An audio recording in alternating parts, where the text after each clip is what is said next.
আজি বিশ্ব red cross দিৱস। বিশ্বৰ অন্যান্য প্ৰান্তৰ লগতে মাৰ্ঘেৰিটাতো আজি দিনজোৰা কাৰ্যসূচীৰে অনুষ্ঠিত হৈছে বিশ্ব ৰেড ক্ৰছ দিৱস।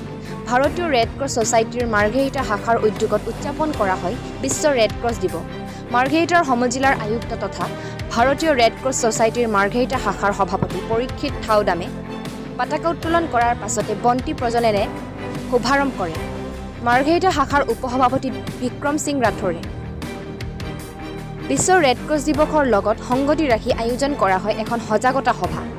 মাৰ্ঘেৰিটা উন্নয়ন খণ্ডৰ সভাগৃহত বিশ্বত ক্ৰমান্বয়ে বাঢ়ি অহা হৃদয় ৰোগৰ কাৰণ, লক্ষণ, চিকিৎসাবিধি আৰু ল'বলগীয়া সাৱধানতা সন্দৰ্ভত সজাগতা বৃদ্ধিৰ উদ্দেশ্য হৃদয় ৰোগ শীৰ্ষক এক সজাগতা সভাৰো আয়োজন কৰা হয়।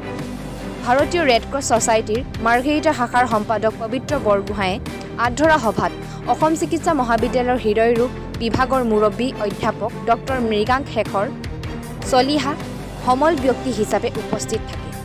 ভাৰতীয় ৰেড ক্ৰছ ছ'চাইটিৰ মাৰ্ঘেৰিটা শাখাৰ অধ্যক্ষ ডাক্তৰ মনোজ গগৈৰ পৌৰাহিত্য কৰা সজাগতা সভাত মাৰ্ঘেৰিটা মহাবিদ্যালয়ৰ অধ্যক্ষ doctor Atanu Kakati, Margherita of RU চিকিৎসালয়ৰ অধ্যক্ষ ডাক্তৰ হনন্ত দত্ত, ডিগবৈ নাৰ্ছিং কলেজৰ অধ্যক্ষ ডাক্তৰ অপৰাজিতা ফুকন, মাৰ্ঘেৰিটা খণ্ড প্ৰাথমিক শিক্ষা বিষয়া সঞ্জীৱ শৰ্মা বিশিষ্ট অতিথি হিচাপে উপস্থিত থাকে। সজাগতা সভাখনত সহস্ৰাধিক লোকে অংশগ্ৰহণ কৰে। মাৰ্ঘেৰিটাৰ পৰা কিষাণ লালুঙৰ ৰিপৰ্ট, টাইম 16 অসম।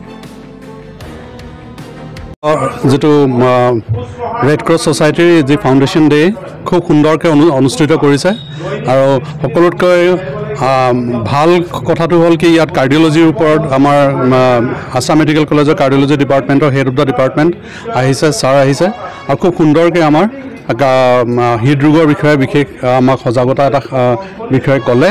খুব সুন্দৰ হৈছে এই আয়োজন আৰু মই সকলোকে ধন্যবাদ জনালোঁ খুব সুন্দৰকৈ আয়োজন কৰাৰ বাবে। ৰেড ক্ৰছ ছ'চাইটিৰ প্ৰতিটো অনুষ্ঠানে খুব সুন্দৰ হয় মাৰ্ঘেৰিটাত আৰু আগন্তুক দিনত আমি আশা কৰিম এই ৰেড ক্ৰছ ছ'চাইটি আৰু জাকত জিলিকা হওক। আমি ইতিমধ্যে গম পাইছোঁ যে ওচৰ পাজৰ কেইবাখনো ষ্টেটৰ ভিতৰত, ৰাজ্যৰ ভিতৰত মাৰ্ঘেৰিটাৰ এই ৰেড ক্ৰছ ছ'চাইটি সকলোতকৈ উচ্চ পৰ্যায়ত আছে। আমি আশা কৰোঁ এইটো এতিয়া আমাৰ দেশৰ ভিতৰতে এক ভাল পৰ্যায়লৈ যাওক বুলি সকলোকে মই ধন্যবাদ জনালোঁ। ৰেড ক্ৰছ দিৱস, এই দিৱস ভাৰতীয় ৰেড ক্ৰছ ছ'চাইটিৰ মাৰ্ঘেৰিটা শাখাই আমি মাৰ্ঘেৰিটাত অনুষ্ঠিত কৰিছোঁ।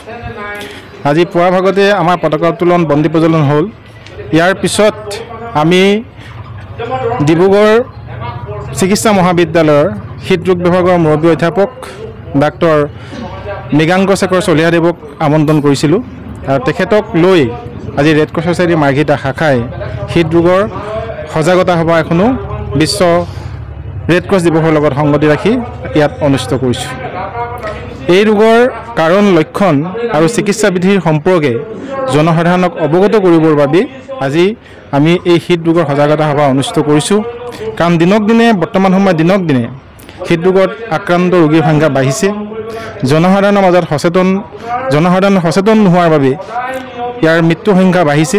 তাৰ পৰিপ্ৰেক্ষিততে আজি আমি ৰেড ক্ৰছ ছ'চাইটি মাৰ্ঘেৰিটা শাখাই বিশ্ব ৰেড ক্ৰছ দিৱসৰ লগত হৃদৰোগৰ সজাগতা সভাখনি অনুষ্ঠিত কৰিছোঁ।